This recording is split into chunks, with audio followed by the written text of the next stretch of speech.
Hello guys, welcome back to my YouTube channel Standout Classes. So now I am continuing with chapter 1 Business Studies, which is Nature and Significance of Management.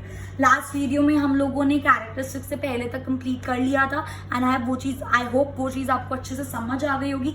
अब हम उस chapter को आगे continue करते हैं. Start करते हैं characteristics of management से. उससे पहले रिवाइज कर लेते हैं हल्का सा. मैनेजमेंट क्या आता है हमारा? मैनेजमेंट इज बेसिकली हम कैसे काम करवा रहे हैं लोगों से, टू किस लिए? ऑर्गेनाइजेशन का गोल अचीव करने के लिए.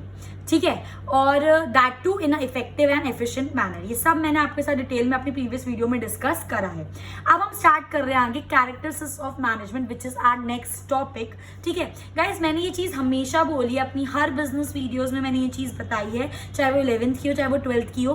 किसी भी चीज के कैरेक्टरिस्टिक्स या किसी भी चीज के फीचर्स आप हमेशा उसकी डेफिनेशन से निकाल सकते हो, क्योंकि बिजनेस एक वास्ट सब्जेक्ट है, लेंथी सब्जेक्ट है, तो बहुत सारे कैरेक्टरिस्टिक्स, बहुत सारी चीजें होती हैं, बच्चा इतना ज्यादा रिटेन नहीं कर सकता.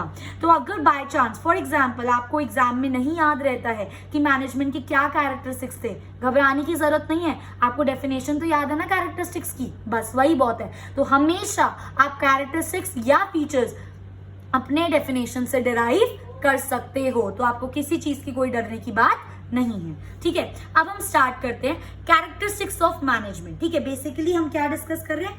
फीचर्स ऑफ मैनेजमेंट या कैरेक्टरिस्टिक्स ऑफ मैनेजमेंट. सबसे पहला क्या है? Management is a goal oriented process. ठीक है, सेकंड क्या है? Management is all pervasive. Third क्या है? Management is multi dimensional. 7 हमारे कैरेक्टरिस्टिक्स है. मैं 3 करके इनको आपके साथ डिस्कस करूंगी. स्टार्ट कर रहे हैं फर्स्ट से. Management is a goal oriented process. Obviously बात है ना, खुद सोचो, एक ऑर्गेनाइजेशन कोई नया बिजनेस खुल रहा है, किसी रीजन की वजह से तो खुल रहा होगा. कोई गोल तो होगा उस बिजनेस का खुलने का, और उस गोल को पूरा करने के लिए हमें क्या चाहिए? मैनेजमेंट चाहिए. That's why management is a goal oriented process. Goal होगा तो मैनेजमेंट आपको, जहां पे भी आपका गोल होगा, एक एम होगा जो आपको अचीव करना है, तो मैनेजमेंट वहां पर होगा. That's why management is a goal oriented process. Goal are the main reason for existence of the business. Obviously बात है, मैं कोई बिजनेस खोल रही हूँ, मेरा कोई मोटिव ही नहीं है बिजनेस खोलने का. कोई फायदा है इस चीज का? बेसलेस बात है. तो कोई भी अगर बिजनेस खुलता है तो वो एक मोटिव के साथ खुलता है. So goals are the main reason जिसकी वजह से बिजनेस एग्जिस्ट करता है. And different organisations have different goals. Obviously बात है, एक एनजीओ ले लो, वो प्रॉफिट बेस्ड नहीं होता है, तो उसके अपने खुद के गोल्स है. कोई प्रॉफिट बेस्ड ऑर्गेनाइजेशन है, उसके अपने खुद के गोल्स है. स्मॉल ऑर्गेनाइजेशंस के अपने खुद के गोल्स होते हैं. फॉर एग्जांपल एक रिटेल शॉप और एक होलसेलर का ले लो आप एग्जांपल. रिटेल का क्या होता है कि वो मैक्सिमम से मैक्सिमम सेल करे. ठीक है, ये उसका ऑब्जेक्टिव हो सकता है. होलसेलर का क्या हो सकता है? मे बी अपनी गुडविल ज्यादा क्रिएट करना, मैक्सिमम सेल करना, ज्यादा बल्क में एक टारगेट को पूरा करना. तो हर एक ऑर्गेनाइजेशन के अपने डिफरेंट गोल्स होते हैं. सो ये एक ड्यूटी होती है मैनेजर की. ये एक ड्यूटी होती है मैनेजर की उन गोल्स की तरफ, मतलब इफेक्टिव मैनेजमेंट करके उन गोल्स को अचीव करना. That's why management is a goal oriented process. क्योंकि अगर गोल नहीं होंगे तो मैनेजमेंट का कोई मतलब ही नहीं है. मैनेजमेंट को पता ही नहीं है कि मैनेजर्स को पता ही नहीं है कि उनको करना क्या है, क्या उनका मेन मोटिव क्या है. ठीक है, कोई डायरेक्शंस देने वाली चीज नहीं है. तो गोल एक तरह से मैनेजमेंट को डायरेक्शन प्रोवाइड कर रहे हैं. So manager unites the efforts of all the individual for achieving the goal. So managers क्या करते हैं?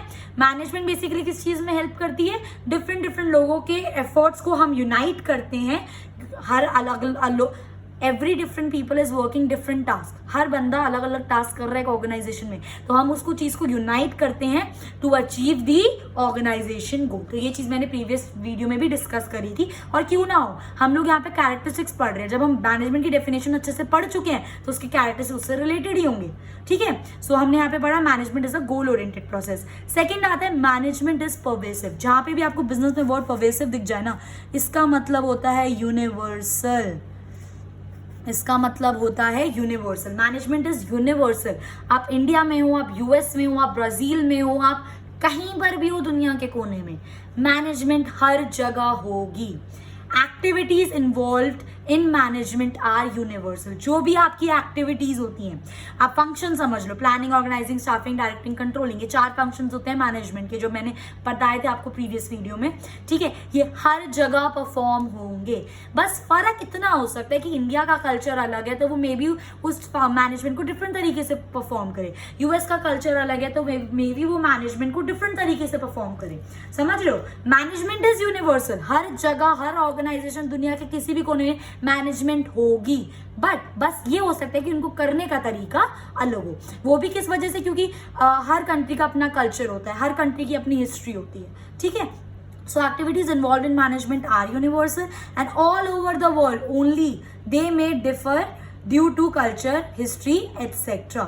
ऑल ओवर द वर्ल्ड ये चीज होती है, बट ओनली दे में डिफर ड्यू टू उनका कोई कल्चर डिफरेंट हो, उनकी कोई हिस्ट्री कुछ अलग हो, या वो कोई चीज अलग नॉर्म्स फॉलो करते हो। ठीक है, सो बस ये चीज डिफरेंट हो सकती है, अदरवाइज मैनेजमेंट इट्स परवेसिव, हर जगह वो फॉलो करी जाएगी।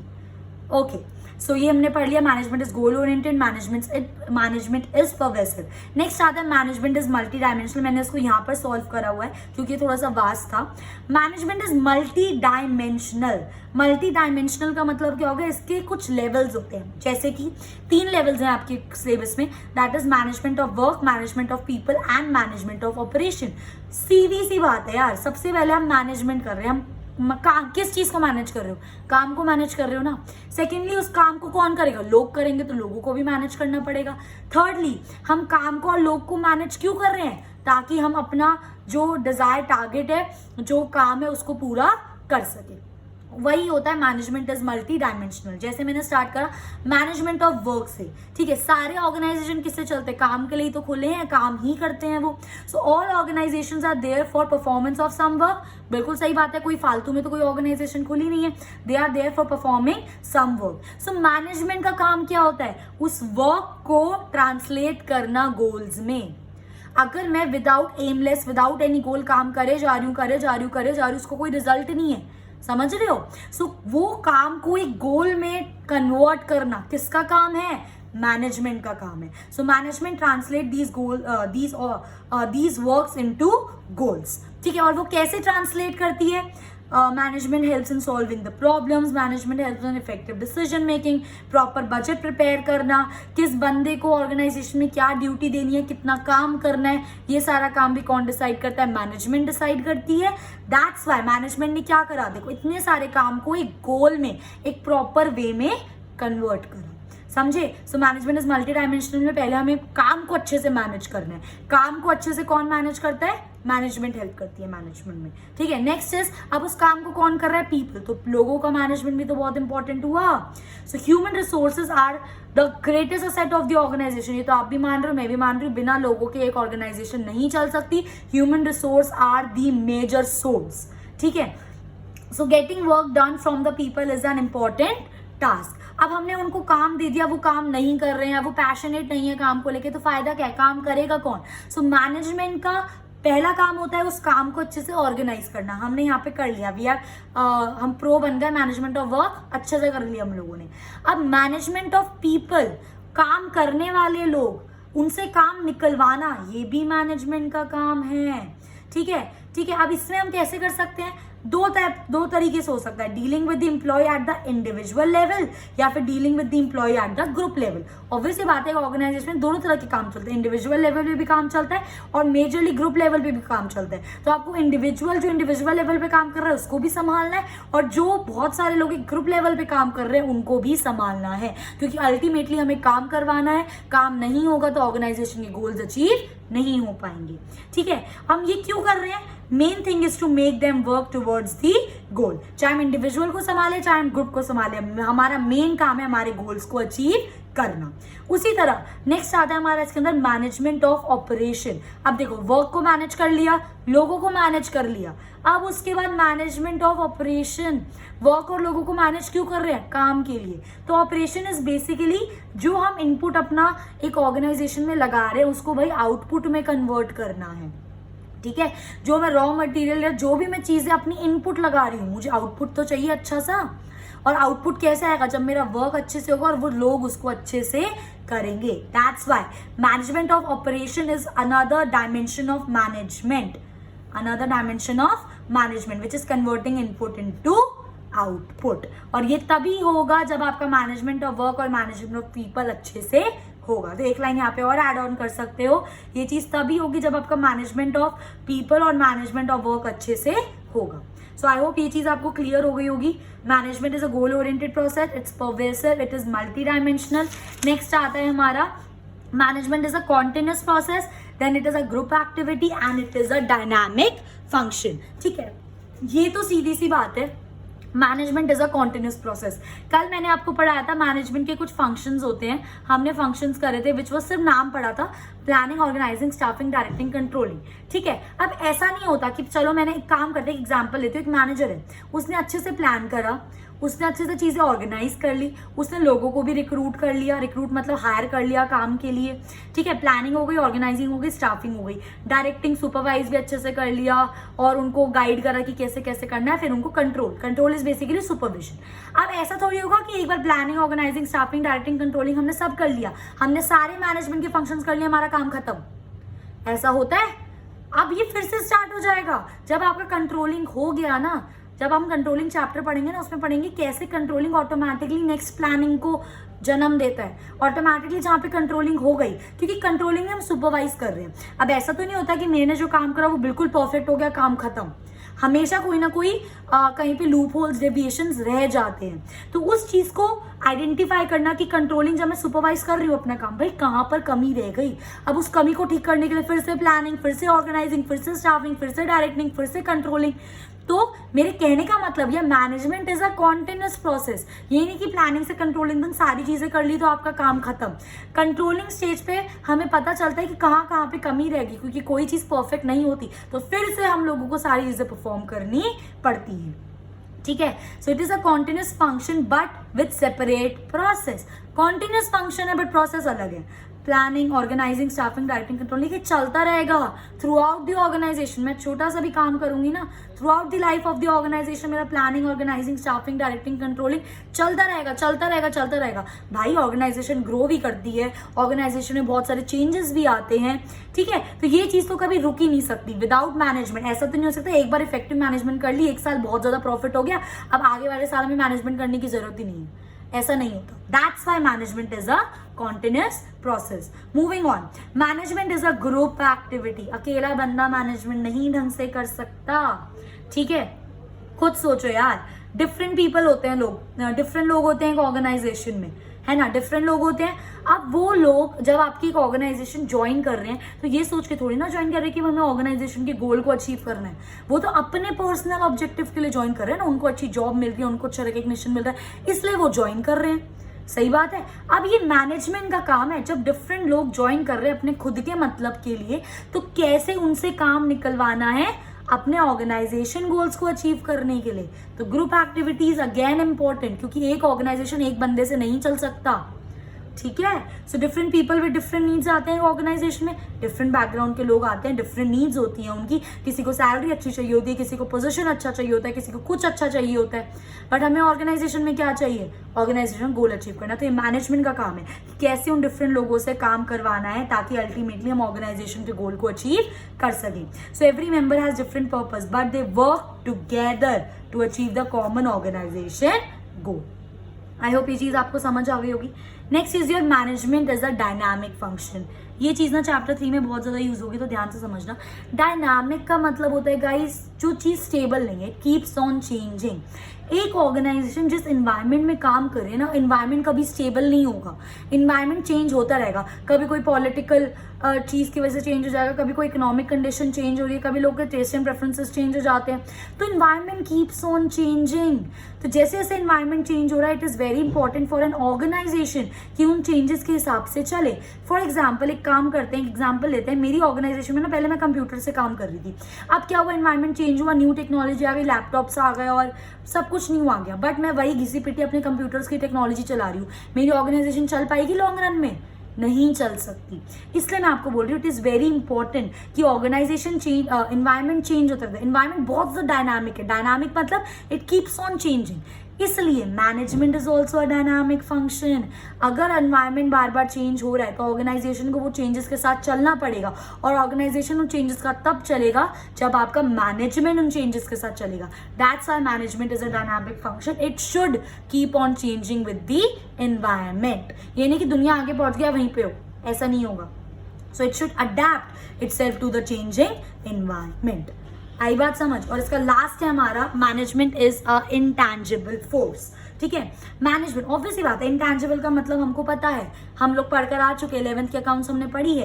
इंटैंजिबल का मतलब होता है वो चीजें जिनको हम देख नहीं सकते, जिनको हम छू नहीं सकते, सिर्फ उन चीजों को महसूस कर सकते हैं। सिमिलरली ना मैनेजमेंट को मैं देख सकती हूँ, ना ही मैनेजमेंट को मैं छू सकती हूँ। मैं सिर्फ और सिर्फ मैनेजमेंट को उसके इफेक्ट्स देख सकती हूँ। फॉर एग्जाम्पल, अगर मेरे टारगेट्स टाइम पर मीट कर रहे हैं, मेरे एम्प्लॉयज बहुत ज्यादा खुश हैं, बहुत ज्यादा सेटिस्फाइड है, तो मैं इससे अंदाजा लगा सकती हूँ कि हाँ मेरी मैनेजमेंट बहुत अच्छी है।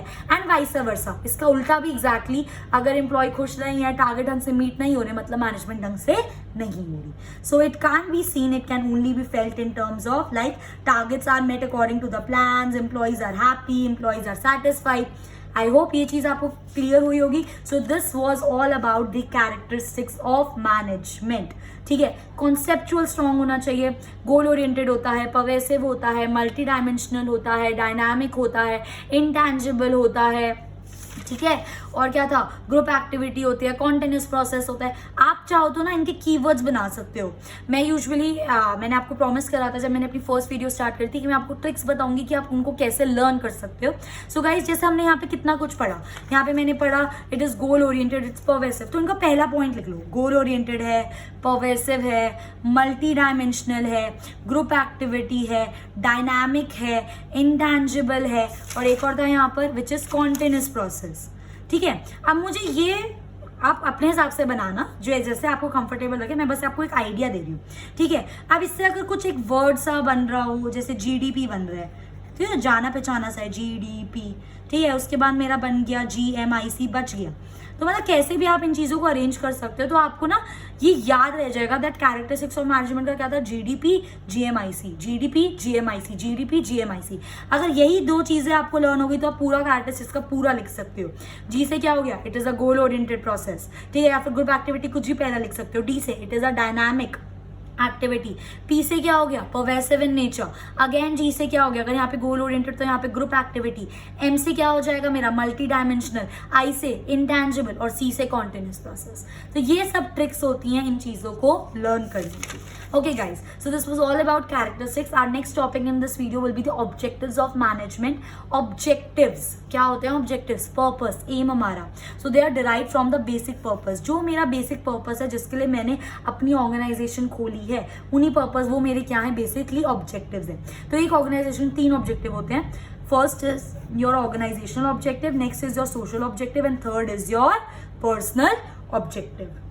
सबसे पहले मैंने यहाँ पे सोशल और पर्सनल डिस्कस करा है क्योंकि ऑर्गेनाइजेशन थोड़ा डिटेल में था, मैंने उसको नेक्स्ट पेज पे डिस्कस करा है। तो सबसे पहले स्टार्ट करते हैं सोशल ऑब्जेक्टिव। नाम से पता चल रहा है समाज सेवा, सोशल ऑब्जेक्टिव। और ये चीज आपने 11th में पढ़ी होगी, अगर किसी बच्चे ने नहीं पढ़ी है, यार देखो 11 12 कनेक्टेड है, ठीक है, कहीं ना कहीं कनेक्टेड है। जिसने 11 ढंग से पढ़े ना 12th, उसके लिए बहुत ज्यादा सिंपल है, ठीक है। सो सोशल ऑब्जेक्टिव हमने ये चीज 11th में पढ़ी है कि that profit is not the only motive. शायद ये मैंने स्टार्टिंग ऑफ द चैप्टर में भी चीज आपके साथ डिस्कस करी है, नहीं, ये चीज हमने 11th के बिजनेस में मैंने डिस्कस करी है। अगर किसी बच्चे को देखना है तो वो मेरी 11th की वीडियोस देख सकते हैं, ठीक है। सो सोशल ऑब्जेक्टिव मैंने उसमें ये चीज पढ़ाई थी, आपने ये भी पढ़ी होगी। प्रॉफिट एक अकेला मोटिव नहीं होता आजकल के टाइम में एक बिजनेस का सक्सेस होने के लिए। Social motive is another motive. अगर वो अपनी जो रिस्पॉन्सिबिलिटी सोसाइटी की तरफ फुलफिल नहीं करेंगे तो वो सक्सेसफुल नहीं हो सकते।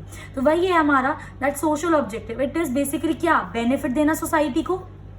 आप कैसे बेनिफिट दे सकते हो सोसाइटी को, इको फ्रेंडली मेथड्स यूज कर सकते हो प्रोडक्शन में, एम्प्लॉयमेंट अपॉर्चुनिटीज दे सकते हो लोगों को वहाँ पे, प्रोवाइडिंग बेसिक अमेनिटीज मतलब स्कूलिंग की फैसिलिटीज, हॉस्पिटल की फैसिलिटीज। तो अब ये सब चीजें भी वहाँ पर प्रोवाइड कर सकते हो। एक ऑर्गेनाइजेशन की रिस्पॉन्सिबिलिटी बनती है कि जहाँ पे वो काम कर रहे हैं, वो प्रॉफिट अर्न कर रहे हैं, तो आसपास की सोसाइटी का भी वो ध्यान रखे। So every organisation has to fulfil social obligations. Obligation का मतलब क्या होता है गाइस, ऑब्लिगेशन मतलब बेसिकली कंपल्सरी होता है।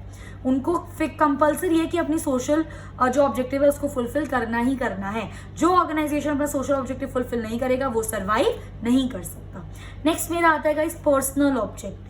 ये चीज मैंने अब भी यहाँ पर डिस्कस करी है कि एक ऑर्गेनाइजेशन में डिफरेंट लोग आते हैं, डिफरेंट बैकग्राउंड से आते हैं। कोई भी बंदा आपको ऑर्गेनाइजेशन ये सोच के नहीं ज्वाइन करता है कि भाई उसको ऑर्गेनाइजेशन के गोल अचीव करने हैं। वो अपने मतलब के लिए आते हैं। अपने मतलब से मतलब क्या होता है, या तो उनको अच्छी सैलरी चाहिए होती है, या उनको अच्छा रिकग्निशन चाहिए होता है, या उनको अच्छा पोस्ट चाहिए होता है, एप्रिसिएशन चाहिए होता है। वो अपनी खुद की डिमांड्स फुलफिल करने आते हैं। तो ये मैनेजमेंट का काम होता है कि कैसे वो उनकी डिमांड को फुलफिल करे, बट इस तरीके से करे कि एट लास्ट ऑर्गेनाइजेशन का ऑब्जेक्टिव फुलफिल हो।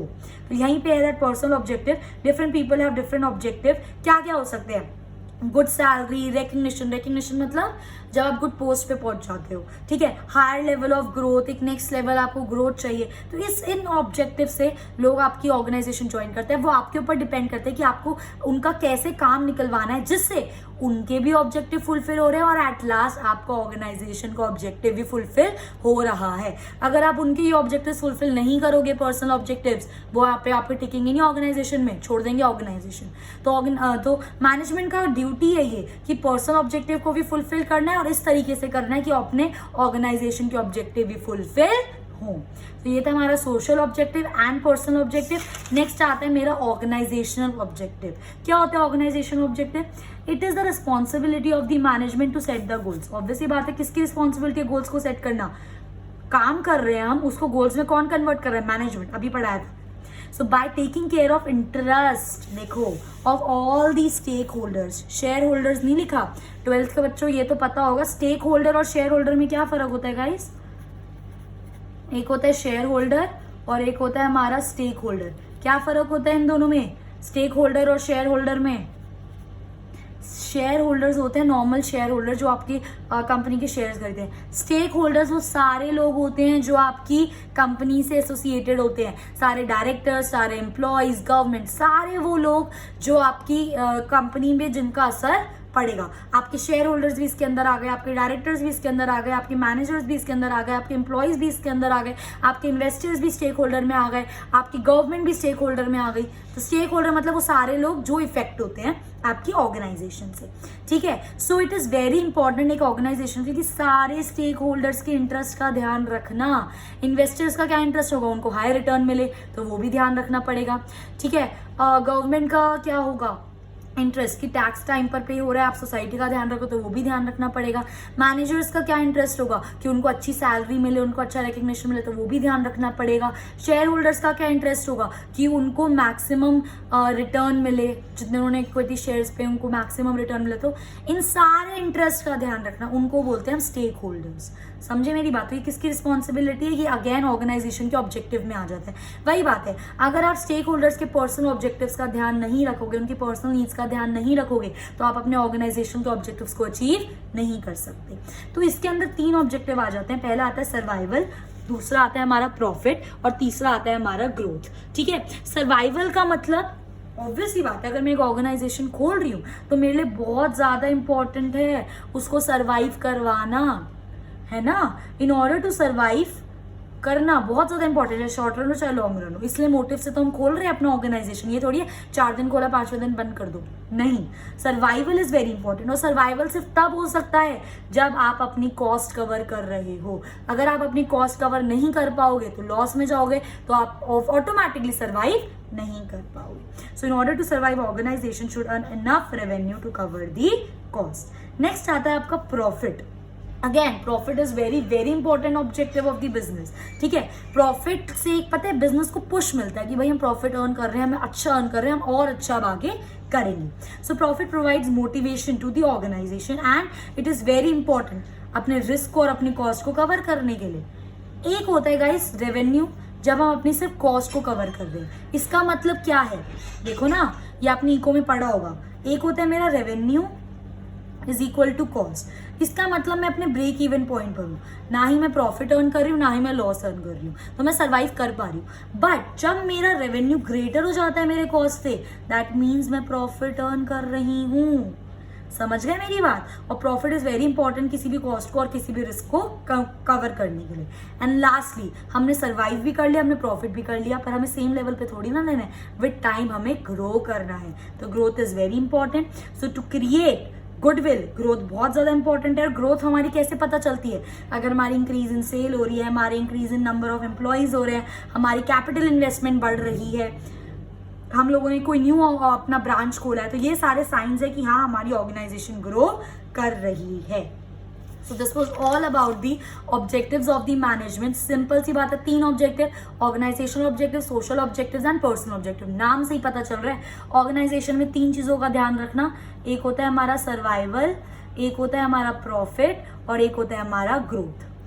ठीक है, और सोशल में क्या होता है? सोसाइटी का ध्यान रखना, और पर्सनल में जो लोग आपके यहाँ पे काम कर रहे हैं उनके पर्सनल ऑब्जेक्टिव्स को मीट करना। एट लास्ट इस तरीके से मीट करना कि आपके ऑर्गेनाइजेशन के गोल्स फुलफिल हो रहे हैं। So guys, this was all about for today's lecture.